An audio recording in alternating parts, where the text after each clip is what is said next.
Millions of Americans, though, say that they've been forced to dip into their savings due to skyrocketing prices. Joining us now to discuss, Congressman Lee Zeldin from House Financial Services, along with Fox News contributor Liz Peek. Great to see you both this evening. Congressman, I'm going to go ahead and start with you tonight and ask you what you make of this administration and its explanations on inflation, because it seems very misdirected. There are a lot of Americans out there that know what's going on because they feel the impact whenever they take their wallet or credit card out to pay for something. And it seems like it's just continuous spin from this White House that it's always somebody else's fault, always passing the buck. Spot on. The average American knows how this is impacting their lives. They know how it's impacting their country. And what they want to see is an administration that says, this is exactly what's happening in your life. This is exactly what's happening in our country. And this is what we're going to do to fix it. That would be responsible, competent governance.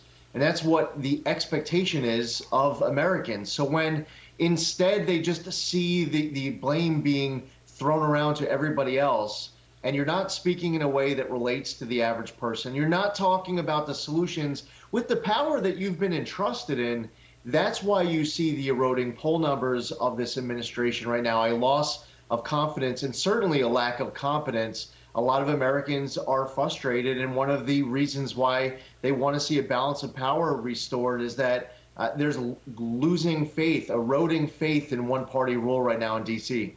Yeah, and I think you're spot on with that, Liz. I mean, Americans see right through this. As a matter of fact, President Biden again tweeting, essentially telling the gas station owners that it's their job to lower the prices. And then there was a response to that from the Oil and Gas Association. They said, working on it, Mr. President. In the meantime, have a happy 4th, and please make sure the White House intern who posted this tweet registers for Econ 101 for the fall semester. Now, it's funny, but it's also not funny, Liz, because what we really know about how pricing works, if anybody understood the industry the way I've been studying it over the last 15 years, is essentially that these gas station owners have paid for gas at a higher price. Just because the price of oil has come down, that oil hasn't been refined yet. That's why it takes a while, and there's a little bit of a lag. But it doesn't seem like Biden or the administration or Secretary Granholm, nobody understands this. You know, Jackie, I think they understand it. I think they're just casting around desperately for someone to pin the blame on. And since American consumers interact with gas stations, that seems like the most likely target. But, oh, my gosh, this is so feeble. And by the way, it is extraordinary that in this time when this president has epically low approval ratings, and it all kind of comes back to energy, which is fueling inflation on all kinds of other goods, as well as gasoline at the pump, they still won't pivot. I mean, that's the amazing thing to me. For example, the EPA has just come out in the last several days and threatened to impose ozone restrictions on the Permian Basin. The Permian Basin, Jackie, is responsible for 43% of our oil output. This could seriously damage U.S. oil production right now at this time when we need every drop of oil we can produce. And Joe Biden is traveling over to Saudi Arabia pretty soon, hat in hand, asking for more. Right. What is wrong with these people? Right. It's incredible to me. No, and they say, keep drilling on those leases. There are 9,000 oil and gas leases, but they don't talk about the regulations that they continue to put in place, and that is a great point. Congressman, I want to come back to you because earlier today, Peter Doocy was questioning the press secretary at the White House about the president's blame game on high gas prices. Listen to this. How did the president go from blaming high gas prices on Putin to big oil to small business owners? What the president is saying is that everyone along that chain, along that production chain line, needs to make sure that they're doing what is possible, their part in bringing down the cost for the American people. That is what we're asking. Consumers should not be the first to pay and the last to benefit.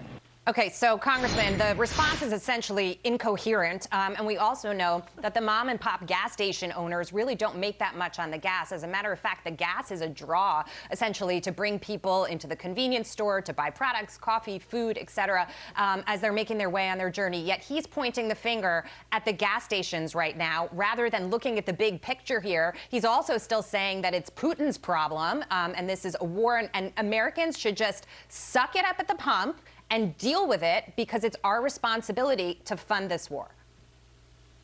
Yeah, you're saying that the small business owner has to do their part, that the producer has to do their part. Well, what's the responsibility on the part of the White House? What is leadership by the Biden administration here? Now, is it to run off to other countries? If you're going to cut off Russian oil imports, the average American doesn't want to see you running off to Iran and Venezuela and others. They say, let's ramp up domestic energy production. Let's become energy independent again. We see at the federal level, we have certain states that enact bans. I'm in New York right now, where there's actually a ban on the safe extraction of these natural resources. They sit on the Marcellus and Utica Shale. There are pipeline applications in D.C. There are pipeline applications in some state capitals. We see that in New York, where instead of approving these new pipelines, they end up being delayed and denied. What is your responsibility? That's really the question that's being asked of the White House press secretary. And the answer is for the administration to stand up and to lead and say, this is everything in our power that we could do to help the American people. And this is what we're going to do about it. This is our timeline. This is our responsibility. We don't hear any of that coming from them. Yeah, I have another one for you, and I will be remiss if I go to break without playing this soundbite, Liz, because we're looking at the average price for gasoline, $4.80. It's down 20 cents. On a 15-gallon tank, you're saving $3. But remember, prices are still 50% higher than they were a year ago. And over the weekend, Vice President Kamala Harris laughed off the gas price crisis. What we need to do domestically, what we need to do to bring down the cost of gas. Well, right? Right? I seen a meme the other day that said me Googling online how to make gas at home. Okay? Oh, don't do that. Don't do that. Please don't do that. Hilarious. Liz Peek, final word to you. I mean, seriously? Kamala Harris is just as clueless as Joe Biden. Unfortunately, there is no one in this White House who seems to know what they're doing. And that is hurting not only Democrats, generally speaking, it's hurting our country. Great to see you both. Congressman Lee Zeldin, Liz Peek. Thanks, Jackie. We'll have you both back soon.